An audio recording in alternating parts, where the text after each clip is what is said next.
The Republican Party is at a crossroads after Saturday's vote to acquit former President Trump of inciting an insurrection.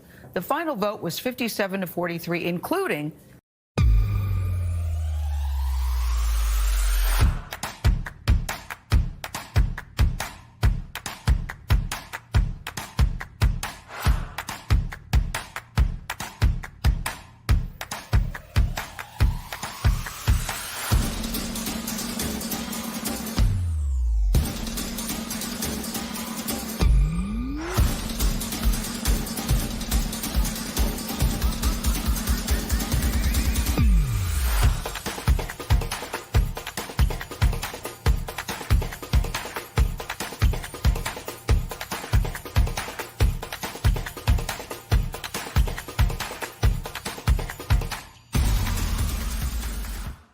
This is key, 7 Republican senators. Now, that was 10 votes short of the 67 needed for a conviction. In his response, the former president seemed to take his acquittal as an endorsement. But as Ed O'Keefe reports from the White House, not all Republicans are on his side.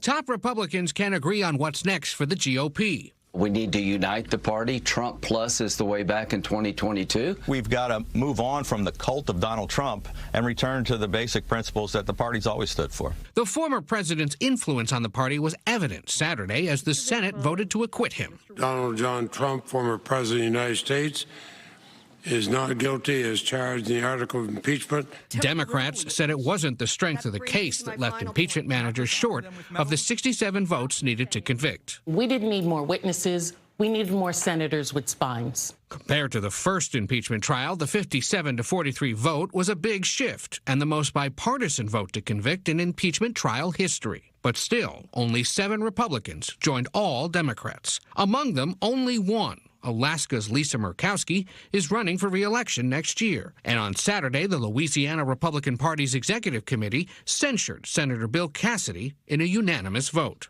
Senate GOP leader Mitch McConnell said he voted to acquit because of his belief that it was unconstitutional to impeach any former president.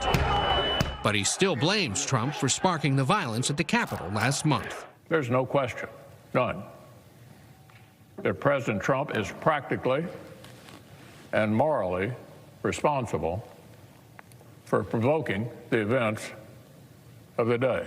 With governors and congressional elections more than a year away, some party leaders, like Stephen Bolton, head of the Chicago GOP, believe the rebuilding will begin well beyond Washington. The Republican Party is going to start to turn more local, go back to a core Republican message, which is peace in our streets, prosperity in our homes, and liberty in our lives. But that there are still things to learn from the former president. The populist pulse, if you will, that he rode into the White House didn't start with him. It's still there. It was there before he ran for president, and it's still there now, and it will continue to be there. I think the important thing to do is to concentrate on what President Trump stood for as far as American policies, and try to get away from just the man.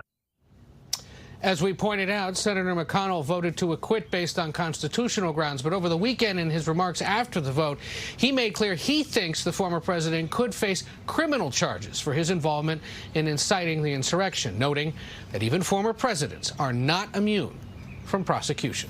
Tony? Yeah, he still voted no on that technicality. Ed, thank you very much.